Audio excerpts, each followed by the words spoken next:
Today we are joined by Dan from Tableland, who will show us how to use Tableland. Dan, I won't take up too much of your time. The floor is yours. Awesome. Thank you. So yeah, I'm Dan from Tableland, part of the DevRel team. And today we'll be walking through just like the basics of Tableland, what it is, how it works, and then we'll touch on how to use the Tableland Studio, which is something we actually just like officially launched a couple of days ago. So let's just like dive into things and go from there.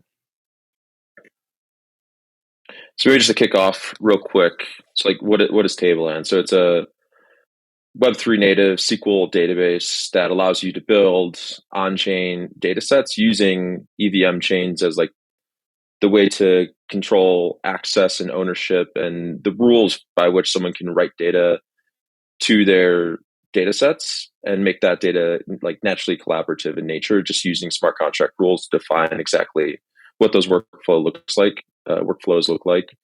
And we're built on a variety of EVM chains. It's pretty modular in nature in a sense where you can build a data set on, let's say, Filecoin or Ethereum, Polygon, Optimism, Arbitrum, and you can query data across those tables at this like Tableland validator layer. So basically, like it's a two-step approach where when you're creating data sets or really just storing something in tables, you start by creating a table, which is really like a ERC 721 token representation of that table, minted to an address, so that person has like ownership and like control of how they want that data to be mutated. And then when you actually like write data to tables, it's still going through like an on-chain flow. Technically, it's going to what we call a registry smart contract on a blockchain, but that data isn't stored in the contract state. It's just emitted as events. So that's like a key point because instead of storing all your data on chain,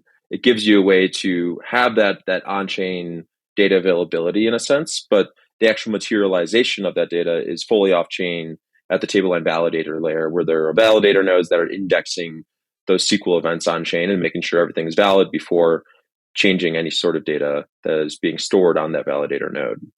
So you write on chain, create on chain, materialized off chain, and then reads are fully just to that off chain validator layer.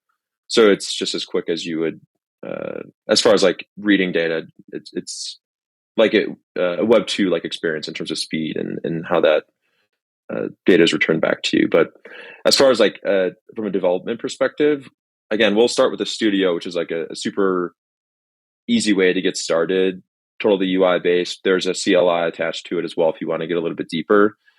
But then we also have smart contracts, ways to create and write to tables via smart contracts. We have an SDK. So it's pretty flexible in terms of how you can build on top of Tableland. We also have an experimental protocol called Basin. So Textile is the team that's building Tableland. Textile is also building this experimental protocol called Basin, which could be useful in, especially in like the like bit more like larger data set realm. Because as an example, we have a partner that we're working with called WeatherXM, and they push a few hundred megabytes of data per day to Basin. That data is replicated to Filecoin for cold storage, but also this like hot cache layer that Basin enables. So you can easily have like these massive data sets pushed to Basin, easily retrievable, and also replicated for like long-term archival and retrieval if needed. And the use case there is, I mean, it's pretty flexible, but especially in like the decentralized compute realm, it can be useful to have like this data availability, retrieval, and storage layer attached. So then different nodes can actually use the same data sets without like storing it actually on their machine. So you can kind of like imagine a pipeline where you're just like pushing data to Basin, pulling it back in, and iterating over that. So back to Tableland. So like, why would you use it? Well, if you're familiar with SQL, you know exactly how Tableland works. In a sense, it's just SQLite is the engine under the hood. So it's SQLite language with some constraints and uniqueness that some tweaks made for blockchain, basically for it to work with blockchain and determinism. It's going to be lower cost than storing data fully in a smart contract because you're just using call data. Essentially, like that's what a SQL statement's emitted as call data and then materialized off chain. So it saves you a lot in terms of storage costs. It's more flexible than if you're going to be storing data in something like, let's say, like IPFS. If you're trying to like store and mutate data and just IPFS and like changing CIDs, and it gets like pretty messy if you're just doing that. Instead, most often like people will store like larger data on IPFS, but then store like references to those CIDs in a table.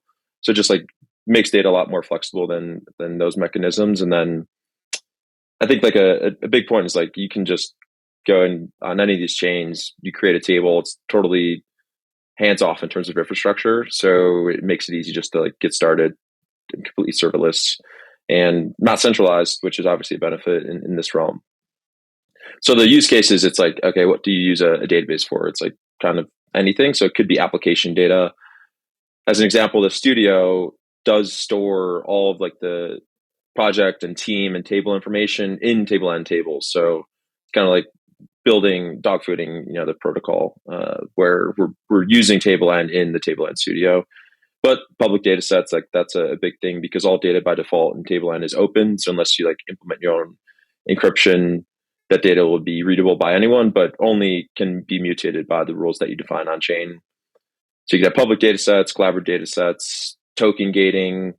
NFTs are still like a good use case for how you can make dynamic NFTs by using on-chain rules to write to the metadata and dynamically change that token's like visual appearance based on like switching attributes, gaming, inventory, data pipelines, etc. So like lots of ways you can use Tableland.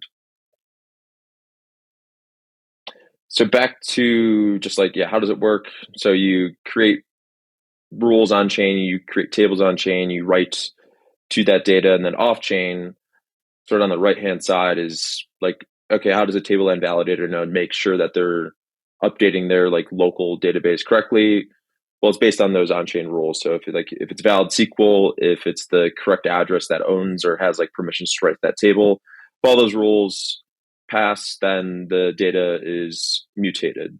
So it requires that like on-chain transaction be finalized. That's like a key point. So if you're writing to, let's say, Filecoin with 30-second block times, you're gonna have to wait a little bit longer than, let's say, Arbitrum Nova, which has like 2-second block times. So like the process for creating new data depends on the throughput of that underlying chain. But once it's materialized, it's immediately accessible at the Tableland validator node.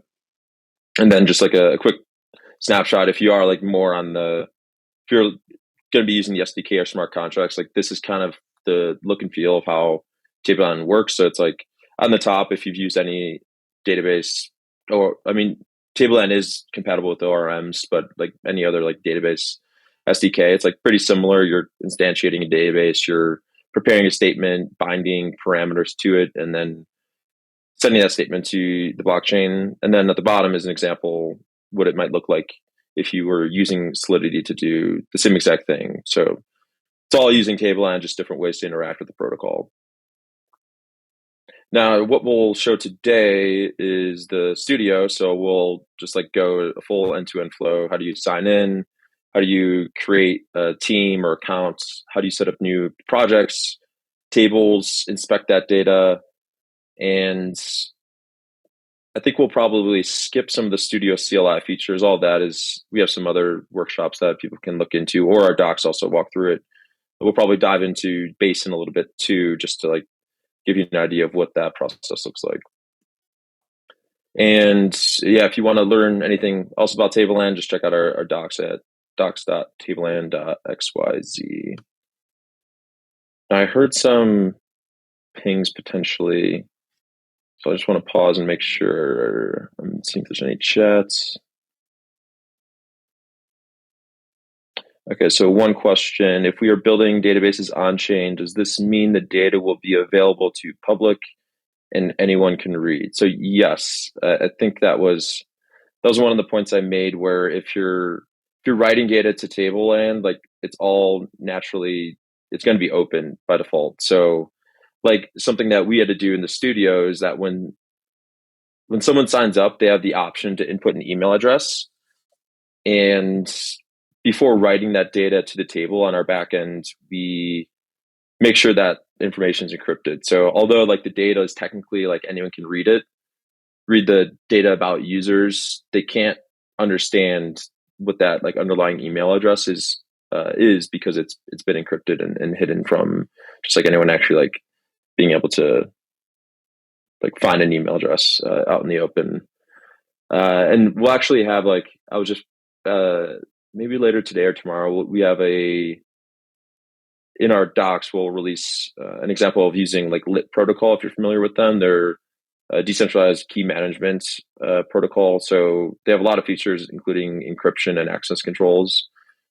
So like that's a good example. Like if you want to write data to Tableland, but that data needs to be private, you could use a protocol like lit to first encrypt it before inserting the data to the table. And then when reading from that table, as long as you have like the proper access controls, you could decrypt the data if needed.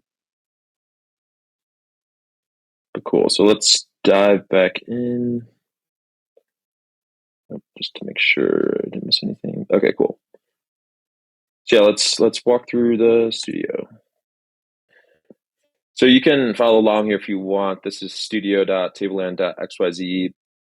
And I've already logged in. I've created an account, but up in the top, like when you first come here, you'll see like it'll say like sign in or connect wallet. You sign in like an initial message, you connect your wallet, you create an account. And that's like the first step, just like standard user sign up flow. And I've already created a set of teams that I can show you what they look like here, but basically these are the teams that I can navigate to, and each of these teams have different projects within them. So yeah, initial flow, like, hey, here is everything that exists within like your personal realm, things, the projects that you're working on. And then some of the other features on the landing is just more about discoverability. So we have a subset of featured studio projects. Some of the partners that we've been working with are just like examples of things that use Tableland. So as an example, I mentioned the studio actually does use Tableland tables. So we can come in here and inspect all the different tables that are included within the studio. And I can check out like the deployment information, like, okay, what is this like studios, this table's underlying metadata, what does the actual data look like? And then also all the SQL logs associated with that. So anytime data is sent or anytime this table is mutated, you can actually come into the studio, inspect the data. And this is especially helpful if they're like, if you're trying to understand like why an error potentially happened, or in this example, this is a successful SQL write. But you can see all that information about like, okay, what was the transaction? When did it happen?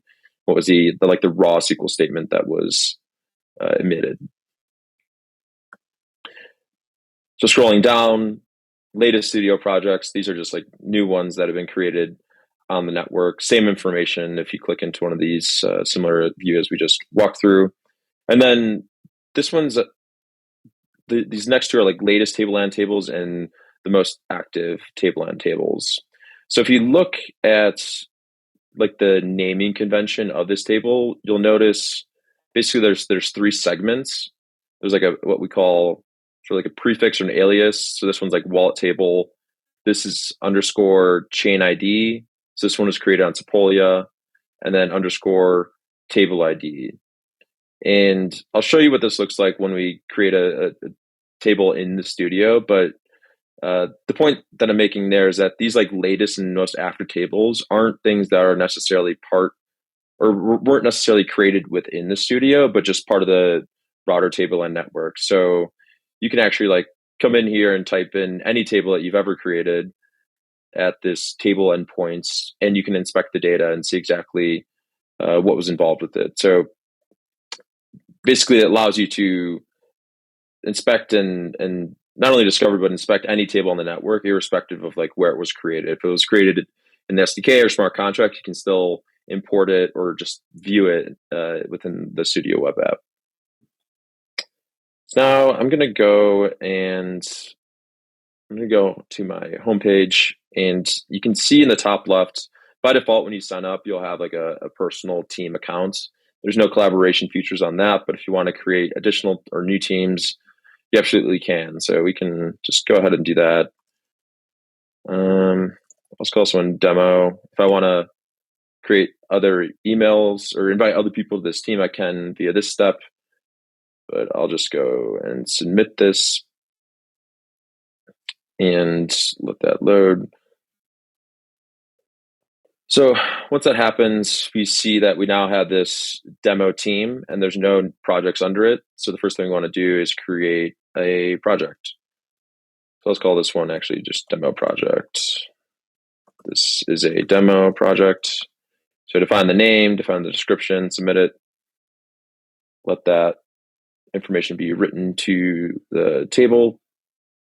And then once we have that, the project is a container for one or multiple tables.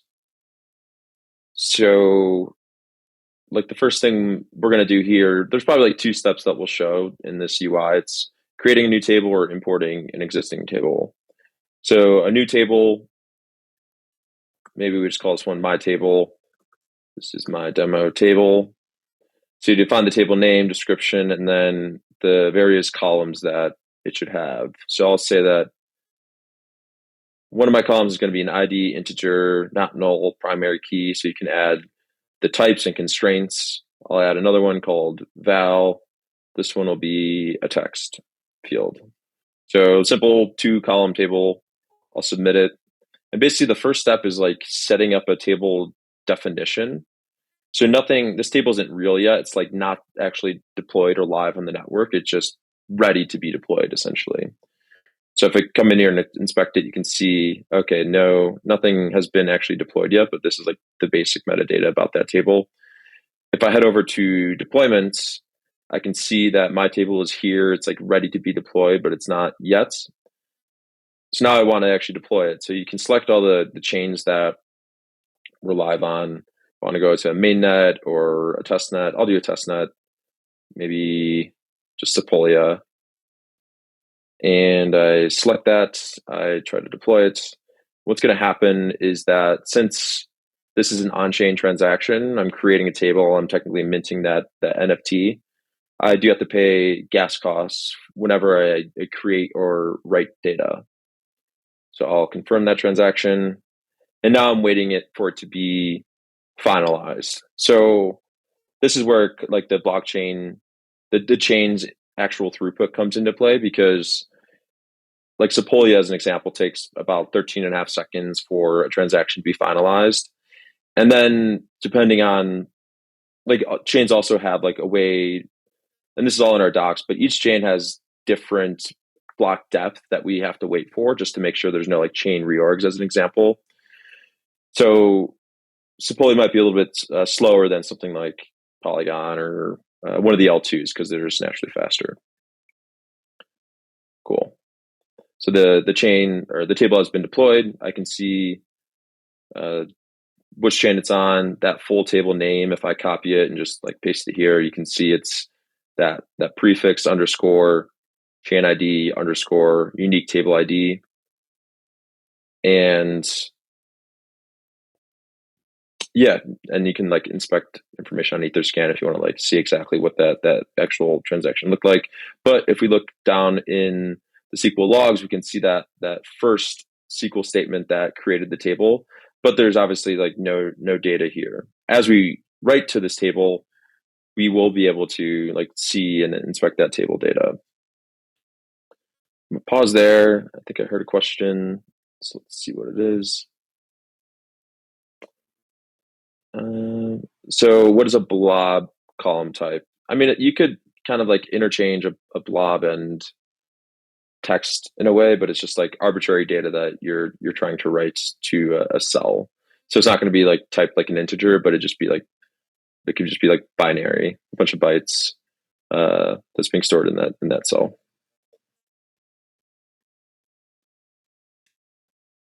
Okay, back to the studio. So I think actually the next, just the interest of time, next thing I want to show is importing a table. So I have an example of one that I've already created here. It was actually that lit protocol and encryption demo that should be in our docs soon. So yeah, if you're curious, you can check that out probably later today. But this is actually like some data that I wrote underlying like this message. It's like a simple like few word string, but it's encrypted using lit. But I already created this on the network. I created it with the Tableland SDK.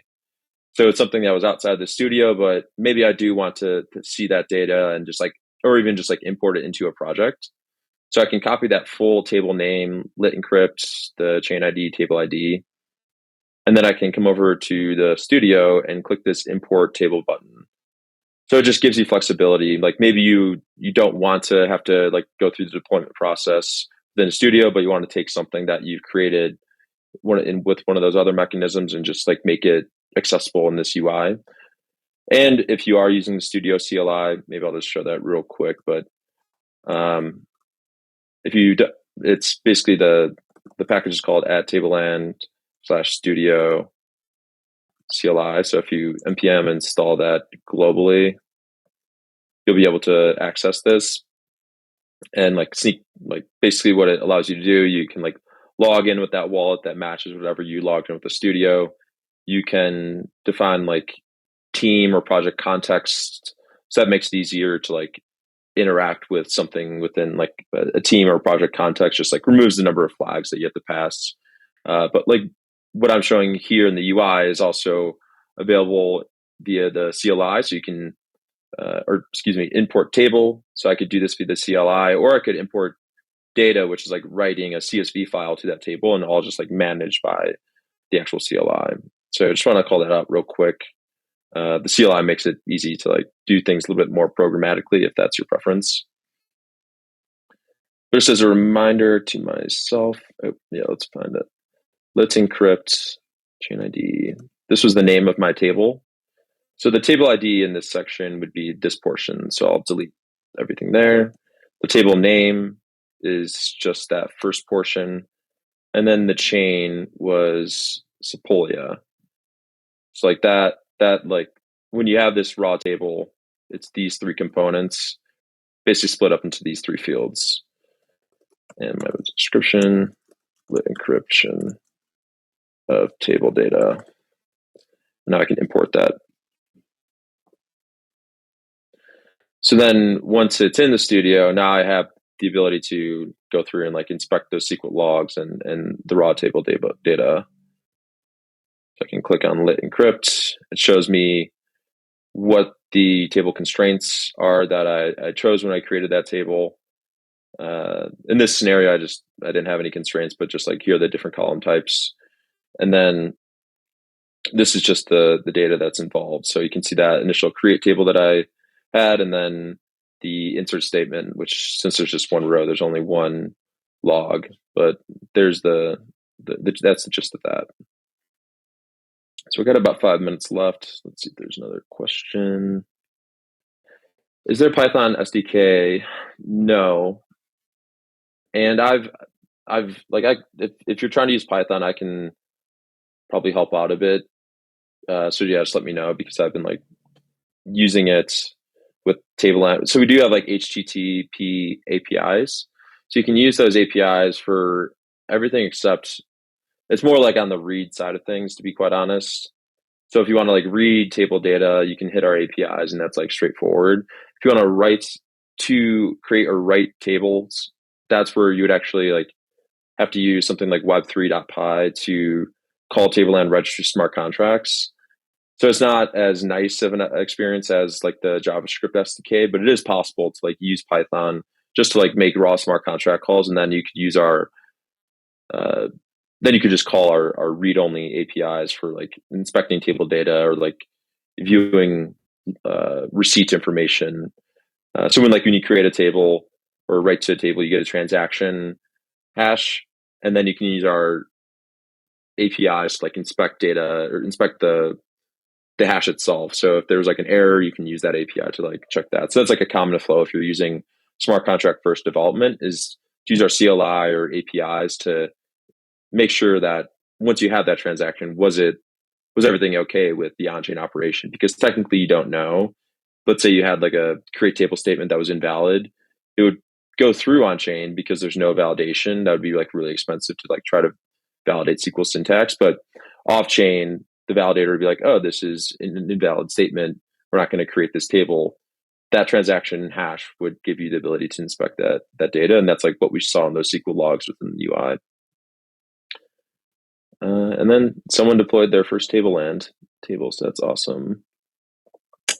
And then another question is OS system command a good idea? Probably dumb. I will stick to Web3 Pi. Yeah, I'd say Web3 Pi was the easiest for me when I was playing with Python and Tableland. So yeah, that'd be my recommendation as well. There's also the Ape framework, APE. I started using that a little bit, but I didn't. I think I switched back to Web3 Pi, but that was another alternative for Python SDKs and like Web3 components. So just a few minutes left here. I'm going to show the Tableland, like just a brief intro on the Tableland Basin protocol. So you can install the Basin CLI via go install, and this is you can see the GitHub repo, Tableland network / Basin CLI. That's where the code exists. And the CLI name is called Vaults. We went through like a little bit of rebranding, so that's why it might be a little bit confusing. But yeah, so install that, and then you'll have the Vaults CLI available, and you can see what you can do with it. So it's like, again, this is experimental. It's something that right now, WeatherXM is that decentralized weather network that I mentioned. If you're actually curious, you can see like all the data that WeatherXM pushes to the network, and that might be like a good starting point just to understand how things work. So I can say vault events, pipe this to JQ. Oops. Oh, yeah. And so like basically the process is you create a vault, and that's like data container, and that has ownership. What's happening under the hood is there's a smart contract on Filecoin that is tracking the ownership of these different vaults and all the events that get written to the vault. So under the hood, what's happening, it's like using the Filecoin FVM to make sure that the data has that like openness. And then like when you write data, it has like an optional cache feature, which is like novel to the Basin protocol. So if you've ever worked with like IPFS or Filecoin, it can take some time for data to like propagate across the network or be quickly retrievable. So the goal of Basin is to make that data a little bit hotter and make it easier to like not only push it there, but retrieve it quickly without waiting for that data to be propagated across the network. And then it automatically like will replicate data to Filecoin and give you cold storage by default with long-term, persistence guarantees. So it kind of like abstracts away a lot of the underlying Filecoin mechanisms and makes it just like easy to push that data to Filecoin without even really knowing it. But so you start by creating a vault. That's just some like arbitrary name that you're going to use for that data container. If you have a Postgres database, you can use this stream command to replicate data to Basin, to that like cache layer, or to cold storage. So it's like a really nice example of just like, let's say you have this Web2 Postgres database, but you want that data to be open, or you just want that data to be backed up. You could use this stream command so that every time data changes in one or multiple tables within that database, you can stream that data to the Basin protocol. You can also write arbitrary files. It could be Parquet, or it could be just like even an image file or PNG, anything that you want to write, you can write that data to the vaults. And when you do that, this is basically what happens. So I have a vault, I write some new data, I write this file. What we call an event is created, and that event has a unique CID associated with it. So if you're familiar with IPFS and Filecoin, that's where this CID comes into play. So it's a unique identifier for that data. It shows you the timestamp for when it was uploaded. It shows you if it's archived or not yet. So that's like based on like when you make a Filecoin deal to like persist that data, it usually takes like up to 48 hours for that deal to be made. So in this scenario, you can see it's not archived yet, but it will be eventually. This flag will turn to true. Then the last step is this cache expiry field. So if you have the cache enabled, and maybe to like show you what the create command looks like. When you create a vault, you specify this like cache period in minutes. So this one had a cache period of a couple months, almost a little over a couple months actually. So that means that this data will be made available within the cache for fast retrieval up until this timestamp. And then after that point, you'll have to fetch it from cold storage at Filecoin, which is, it might be a little bit slower than, well, it will be a little bit slower than like this hot cache layer. But if I want to take the CID and retrieve it, I can like download it, that raw data. So I could do vaults. Let me clear this. So if I do vaults retrieve, basically you just pass where you want this file to be sent to and like what that original CID is. So any vault on the network, totally open data, you can download that vault information.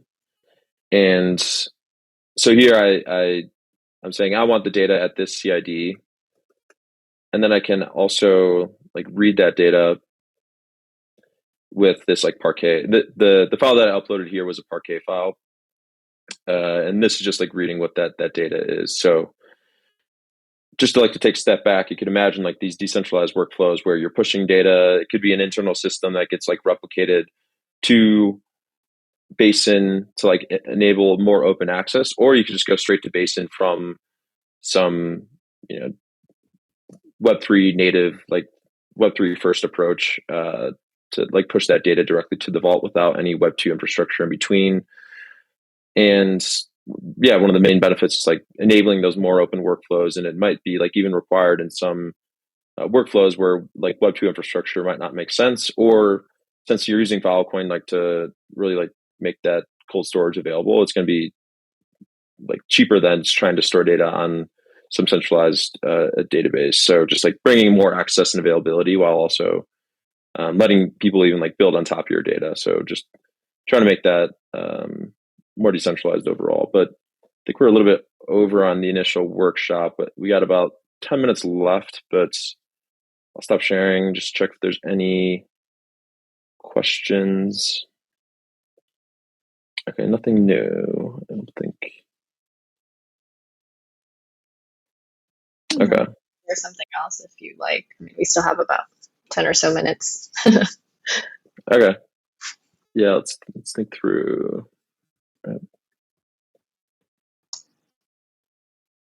Okay. Yeah, if you have a few questions, let's hear it. This is Arav, if I'm pronouncing that correctly.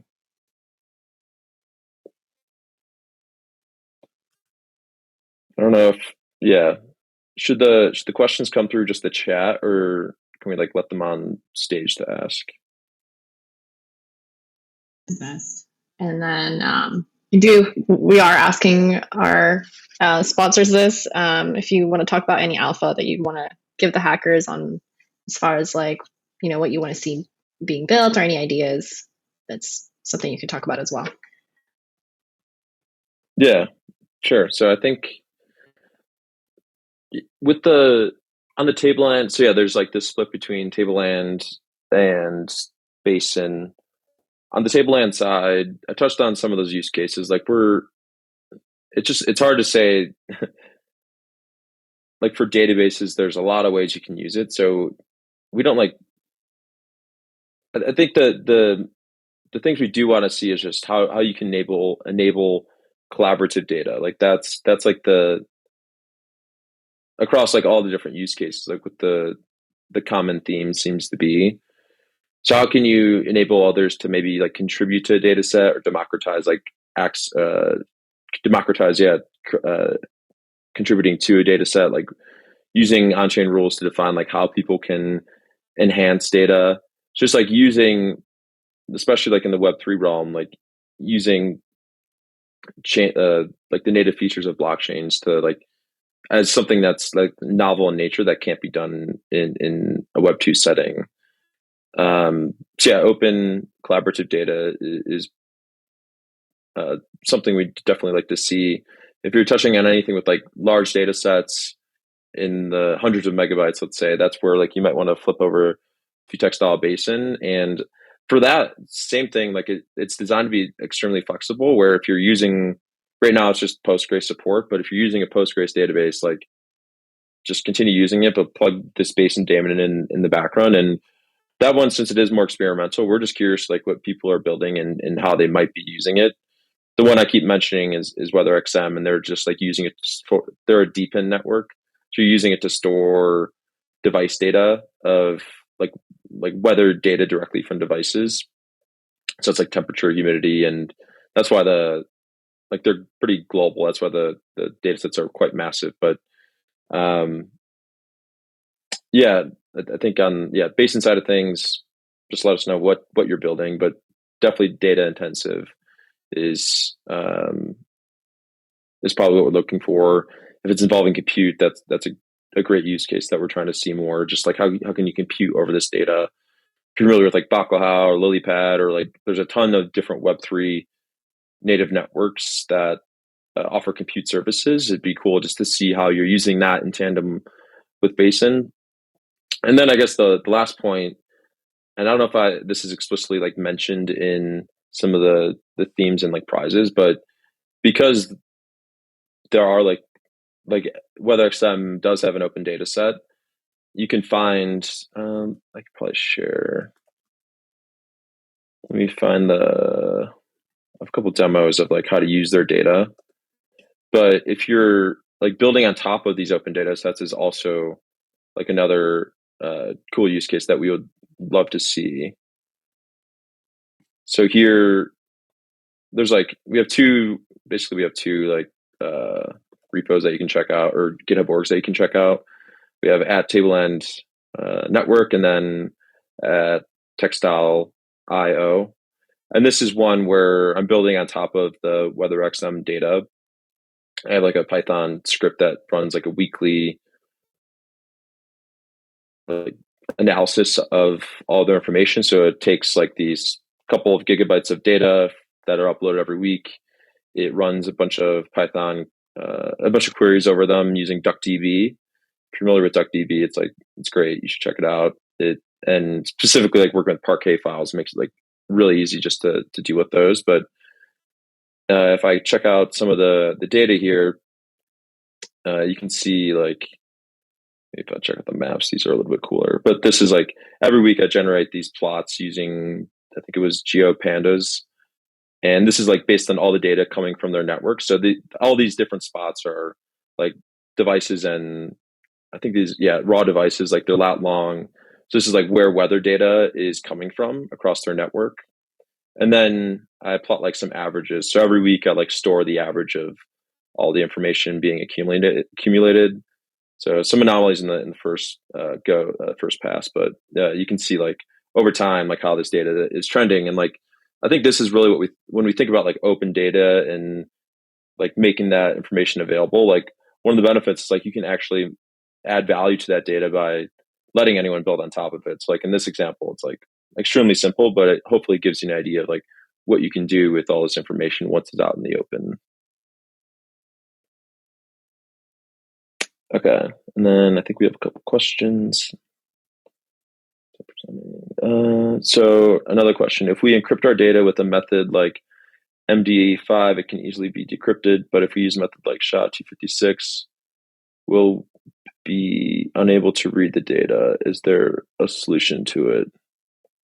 So I mean, like a SHA is just like a one-way hash. It's like in order to decrypt, like you'd have to implement. I think that's where like it might be useful to check out the LIP protocol example that we'll have.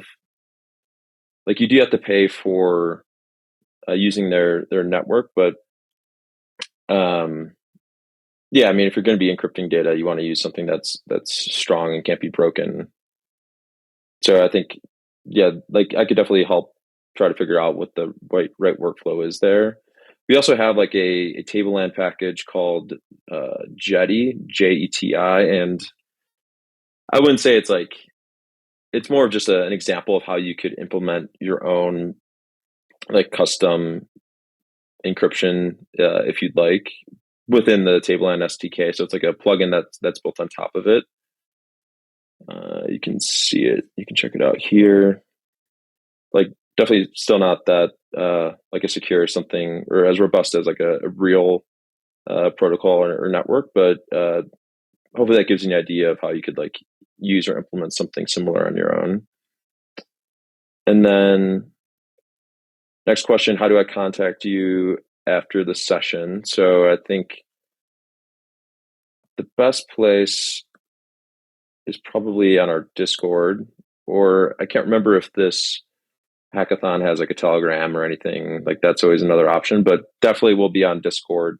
So if you join that, my handle is at DTB underscore. And we have like a developer chat channel.